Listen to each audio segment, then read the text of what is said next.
پیدا کیا انسان کو من صلصال، صلصال کہتے ہیں، نیچے لکھا ہوا ہے ٹھیکری جیسے سوکھے سڑے گارے سے۔ یہ کلفخار کا معنی ہے ٹھیکری، اور صلصال کہتے ہیں اس مٹی کو جس کو آپس میں ٹکرائیں اور آواز پیدا ہو، بجنے والی مٹی، اس کو صلصال کہتے ہیں۔ تو آدم علیہ السلام کو جس مٹی سے اللہ رب العزت نے بنایا ہے، وہ مٹی اس کے اندر رنگت کے حوالے سے اور اسی طرح اس کے اندر جو ہوا تھی اس حوالے سے مختلف تھی، رنگت بھی مختلف اور ہوا بھی مختلف۔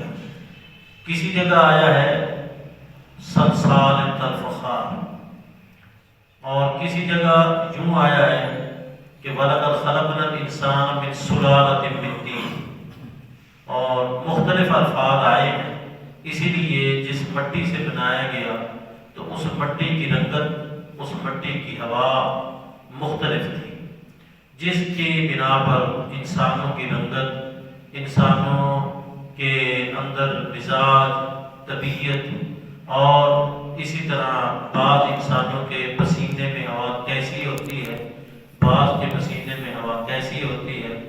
کسی کو معمولی سا پسینہ آئے تو تعفن بہت زیادہ ہو جاتا ہے، کوئی پسینے سے شرابور بھی ہو تو بھی وہ تعفن نہیں ہوتا۔ یہ سب کچھ اس جو بنیاد ہے یہ اسی کی وجہ سے ہے، یہ ایک چیز۔ دوسرا یہ ہے کہ پہلے انسان کی جو تخلیق ہے وہ تو ہے مٹی سے، باقی اس کے بعد جو انسانوں کی تخلیق ہے وہ مختلف ہے۔ مثلا آدم علیہ السلام کی جو بیوی کی تخلیق ہے وہ آدم علیہ السلام کے جسم سے ہے، پسلی سے نکالی گئی ہے، اور پسلی کا بھی وہ اوپر والا حصہ ٹیڑھ پر، اس سے اللہ پاک نے وہ بنایا، پھر دونوں کا آپس میں تعلق، اور اس سے پھر انسان جو ہے آگے پھیلے۔ تو یہ تخلیق کا اپنا اپنا انداز ہے کہ پہلا انسان بغیر ماں باپ کے بنایا، اور دوسرا جو انسان بنا وہ مرد تھا، عورت تھی نہیں، پھر اس کے بعد عیسیٰ علیہ السلام کو جو بنایا تو عورت تھی، مرد نہیں تھا، اور اب باقی انسان جو ہے وہ مرد عورت دونوں ہوتے ہیں۔ ایسا بھی ہوتا ہے کہ ساری زندگی انسان گزار دیتا ہے لیکن اولاد نہیں ہوتی۔ یہ سب کچھ کے خزانے اللہ کے پاس ہیں۔ خلق الانسان من صلصال کالفخار، پیدا کیا انسان کو ٹھیکری جیسے سوکھے سڑے گارے سے۔ وخلق الجان من مارج من نار، اور پیدا کیا جنوں کو من مارج من نار، یہ نار کا معنی آگ ہے اور مارج کا معنی شعلہ ہے، آگ کے شعلے سے۔ یہ آگ جب بھڑکاتے ہیں تو اس میں سے شعلے نکلتے ہیں، اس کو مارج کہتے ہیں۔ جنوں کی تخلیق کس چیز سے ہے اللہ پاک نے اس کو بھی ذکر کر دیا، اور انسانوں کی تخلیق کس چیز سے ہے اس کو بھی ذکر کر دیا۔ ایک اور بھی ذہن نشین کرنے بات، انسان کی جو تخلیق ہے وہ بعد میں ہے، اور ملائکہ اور جنوں کی تخلیق اس سے پہلے ہے۔ جب آدم علیہ السلام کو بنایا تو اس سے پہلے جنات کا وجود بھی تھا اور ملائکہ کا وجود بھی تھا، اور یہ جن میں جو ابلیس تھا وہ ملائکہ کے ساتھ ہی رہتا تھا، اور اس وقت وہ نافرمان بھی نہیں تھا بلکہ وہ فرما بردار تھا، اور اللہ کی اطاعت اور فرما برداری کرنے والا تھا۔ اس نے سب سے پہلی جو نافرمانی کی ہے یہ اس وقت کی ہے جب اللہ پاک نے حکم دیا کہ آدم علیہ السلام کو سجدہ کر، تو اس وقت یہ سب سے پہلی نافرمانی تھی، ورنہ اس سے پہلے وہ اللہ کا مطیع اور فرما بردار تھا۔ تو اس سے سمجھ آتا ہے کہ جنات کی تخلیق اور ملائکہ کی تخلیق انسانوں کی تخلیق سے پہلے ہے۔ تین مخلوقوں کا جو پیدا کرنے کا انداز ہے، انسان، جن اور ملائکہ۔ انسانوں کی تخلیق مٹی سے، اور جنات کی تخلیق آگ سے، اور ملائکہ کی تخلیق نور سے، یعنی نوری ناری خاکی، سب سے افضل جو ہے وہ خاکی ہے، وہ نوریوں سے بھی افضل ہے اور ناریوں سے بھی افضل ہے۔ اسی لیے تو سجدہ ان کو کہا گیا کہ تم آدم علیہ السلام کو کیا کرو، سجدہ کرو۔ انبیاء جو ہے وہ سارے کے سارے وہ انسانوں میں سے آئے ہیں، جنات میں سے کوئی نبی نہیں بن کے آیا، اور ملائکہ میں سے بھی کوئی نبی نہیں ہے۔ یہ نبوت کا سلسلہ، پیغام رسانی کا سلسلہ اللہ پاک نے انبیاء جو انسان ہیں ان کے ذریعے کیا ہے۔ پیدا کیا انسان کو ٹھیکری جیسے سوکھے سڑے گارے سے، اور پیدا کیا جنوں کو من مارج من نار، آگ کے شعلے سے۔ فَبِأَيِّ آلَاءِ رَبِّكُمَا تُكَذِّبَانِ، تم اپنے رب کی کن کن نعمتوں کو جھٹلاؤ گے، تم اپنے رب کے کن کن عجائب قدرت کو جھٹلاؤ گے۔ اوپر اس نے ترجمے میں لکھا ہے اپنے رب کی کن کن نعمتوں کو، اور نیچے اس نے لکھا ہے اپنے رب کے کن کن عجائب قدرت کو۔ یہ کیوں لکھا ہے؟ اس لیے کہ انسان کی تخلیق اس میں بھی قدرت کا ایک عجیب نمونہ ہے، جنوں کی تخلیق اس میں بھی قدرت کا ایک عجیب نمونہ ہے، ملائکہ کی تخلیق اس میں بھی قدرت کا ایک عجیب نمونہ ہے۔ تو تم اپنے رب کے کن کن عجائب قدرت کو، اگر انسانوں کی تخلیق کو دیکھا جائے تو بھی عجائبات ہیں۔ پہلا انسان آدم علیہ السلام، دوسرا انسان حوا علیہ السلام، اور پھر اس کے بعد نسل انسانی، اور پھر اس کے بعد عیسیٰ علیہ السلام کی جو تخلیق ہے، یہ سارے کے سارے قدرت کے عجائبات ہیں۔ فَبِأَيِّ آلَاءِ رَبِّكُمَا تُكَذِّبَانِ، تم اپنے رب کے کن کن عجائب قدرت کو جھٹلاؤ گے۔ رب المشرقین و رب المغربین، وہ رب ہے دو مشرقوں کا اور رب ہے دو مغربوں کا۔ قرآن مجید میں واحد بھی استعمال ہے، تثنیہ بھی استعمال ہے، جمع بھی استعمال ہے۔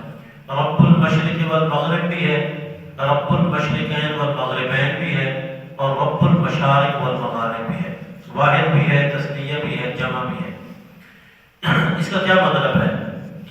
اگر واحد کو دیکھو تو مشرق اور مغرب سمت مراد ہے، مشرق کی ایک سمت ہے، مغرب کی ایک سمت ہے، تو اس بنا پر رب المشرق والمغرب کہا گیا۔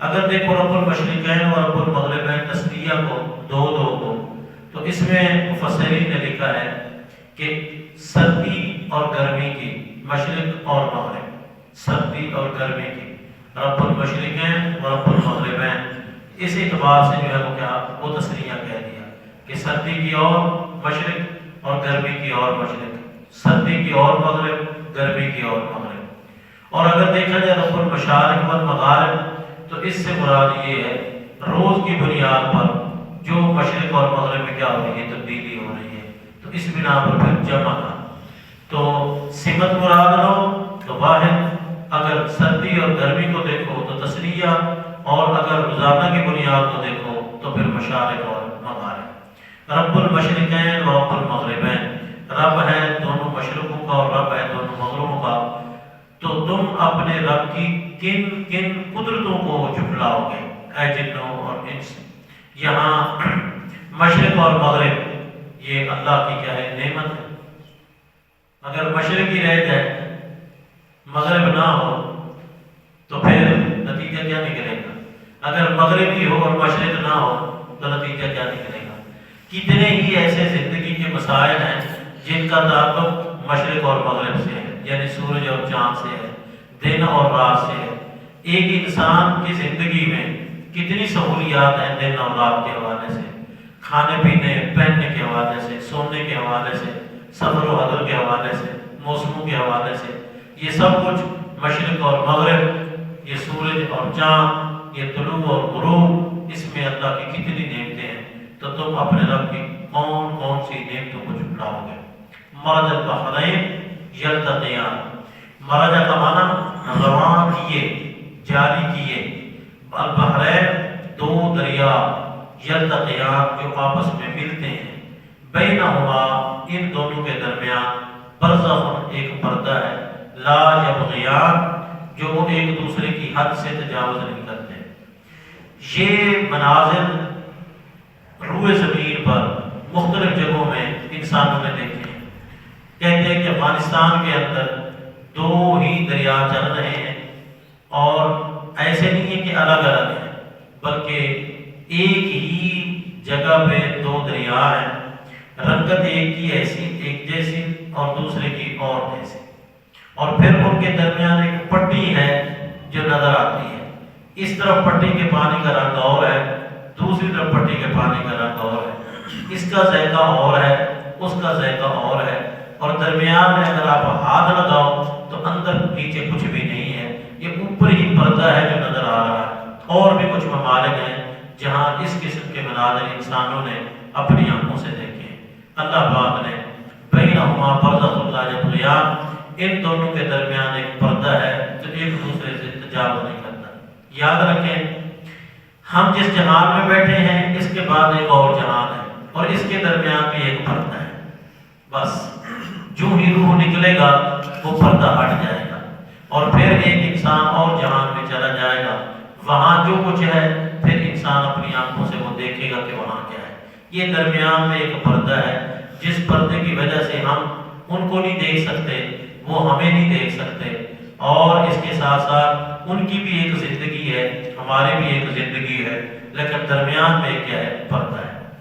رب کائنات نے ایک اور مقام پر یوں بیان کیا، حتی اذا جاء احدهم الموت قال رب ارجعون، جب موت کا وقت آتا ہے تو گناہگار انسان، نافرمان انسان کہتا ہے رب ارجعون، اللہ مجھے ایک موقع دے دے، لعلی اعمل صالحا فیما ترکت، میں اب پیچھے جا کے بہت چیزیں چھوڑ کے آیا ہوں، میں اچھے کام کروں گا، فیما کلا، اللہ کی طرف سے جواب ملتا ہے کلا، اب نہیں، انہا کلمۃ هو قائلها، اب یہ تو بات کہتا رہے، اس بات کا کوئی فائدہ نہیں، وَمِن وَرَائِهِم بَرْزَخٌ إِلَىٰ يَوْمِ يُبْعَثُونَ، ان کے آگے ایک برزخ ہے، اور وہ برزخ إِلَىٰ يَوْمِ يُبْعَثُونَ، یہ اس دن تک ہے جس دن تک یہ اٹھائے جائیں گے۔ اب یہ ایک پردہ ہے، اور یہ پردہ ایک ہستی ایسی ہے کہ دنیاوی زندگی میں ہی اللہ وہ پردہ اٹھا دیتا تھا، اور وہ اللہ کا پیارا سب کچھ دیکھ لیتا تھا، اور اس کا نام نامی، اس میں گرامی محمد رسول اللہ صلی اللہ علیہ وسلم ہے، ان کے سامنے اللہ پردہ اٹھا دیتے تھے۔ صحابہ کرام ہیں، آپ کے ساتھ ہیں، قبرستان میں موجود ہیں، اور نبی صلی اللہ علیہ وسلم کے سامنے اللہ پاک نے پردہ اٹھا دیا، آپ سب کچھ دیکھ رہے ہیں، صحابہ کرام کو نظر نہیں آیا، اور قبروں کی کیفیت اسی طرح کی اسی طرح ہے، یہ نہیں ہے کہ قبر پھٹی ہو اور آپ نے اندر دیکھا ہو، قبر کی اوپر والی کیفیت سب کے سامنے ایک جیسی ہے، لیکن آپ کے سامنے اللہ نے وہ پردہ ہٹا دیا۔ آپ نے فرمایا یہ جو دو قبر والے ہیں ان دونوں کو عذاب ہو رہا ہے، ان دونوں کو عذاب ہو رہا ہے، اور پھر آپ نے وجہ بھی بیان کی، کیا وجہ؟ کہ ایک جو ہے چور خوری بہت زیادہ کرتا تھا، اور دوسرا پیشاب کرتے وقت اپنے جسم اور کپڑوں کو صاف نہیں رکھتا تھا، ان دو گناہوں کی وجہ سے ان کو عذاب ہو رہا ہے۔ اور آپ نے یہ بھی کہا کہ ان دو گناہوں سے بچنا کوئی مشکل نہیں تھا، ان دو گناہوں سے بچنا کوئی مشکل نہیں تھا۔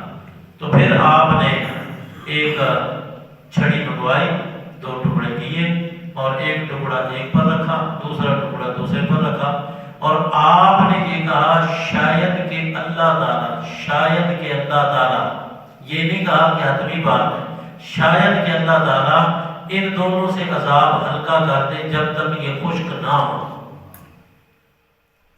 آج کل صورتحال یہ ہے کہ ہم خاص طور پر محرم کے اندر قبروں کے اوپر سبزہ ہی سبزہ ہوتا ہے، ہم یہ تصور دے رہے ہیں کہ ان سب کو عذاب ہو رہا ہے، کیونکہ نبی صلی اللہ علیہ وسلم نے سب قبروں پر نہیں رکھا تھا، آپ نے صرف ان دو قبروں پر رکھا تھا جن کو عذاب ہو رہا تھا، ورنہ قبریں تو اور بھی، لیکن نبی صلی اللہ علیہ وسلم نے کبھی بھی اور نہ کسی قبر پر رکھا، نہ رکھنے کا حکم دیا، بلکہ آپ نے صرف، اور ساتھ کہا یہ کہ اللہ تعالیٰ کیا کرنے لگے، یعنی چھڑی میں کوئی تاثیر نہیں، چھڑی میں کوئی تاثیر نہیں ہے، یہ تو ایک حد بیان کی کہ شاید جب تک خشک نہ ہو اللہ تعالیٰ کیا کرتے تخلیق کر دے۔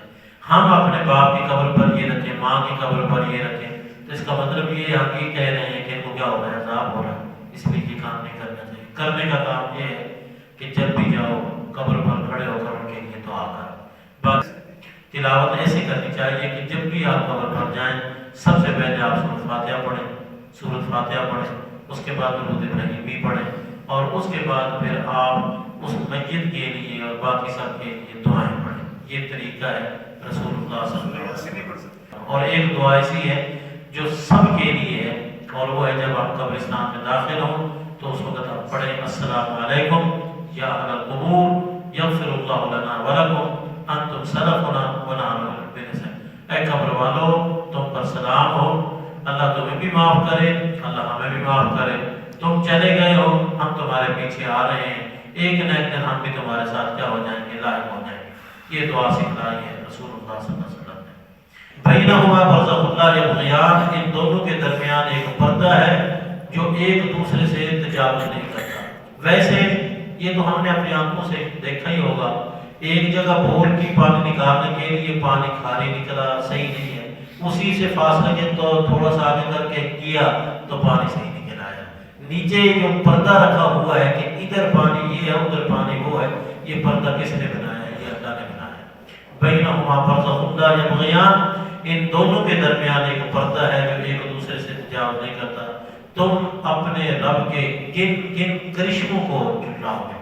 ترجمہ کرتے وقت بڑا خوبصورت انداز اپنایا ساتھی نے کہ ادھر کہا کن کن نعمتوں کو، پھر کہا کن کن عجائب قدرت کو، اور پھر آگے کہا کن کن کرشموں کو۔ یہ لفظ تو ایک جیسا ہے لیکن اردو میں تھوڑی سی تبدیلی میں اصل جو ہے نا، جو پیچھے ذکر ہے نا جس چیز کا، اسی کو اجاگر کیا ہے اس نے ترجمے کے اندر۔ تم اپنے رب کے کن کن کرشموں کو جھٹلاؤ گے۔ خلق الانسان من صلصال كالفخار وخلق الجان من مارج من نار فبأي آلاء ربكما تكذبان رب المشرقين ورب المغربين فبأي آلاء ربكما تكذبان مرج البحرين يلتقيان بينهما برزخ لا يبغيان فبأي آلاء ربكما تكذبان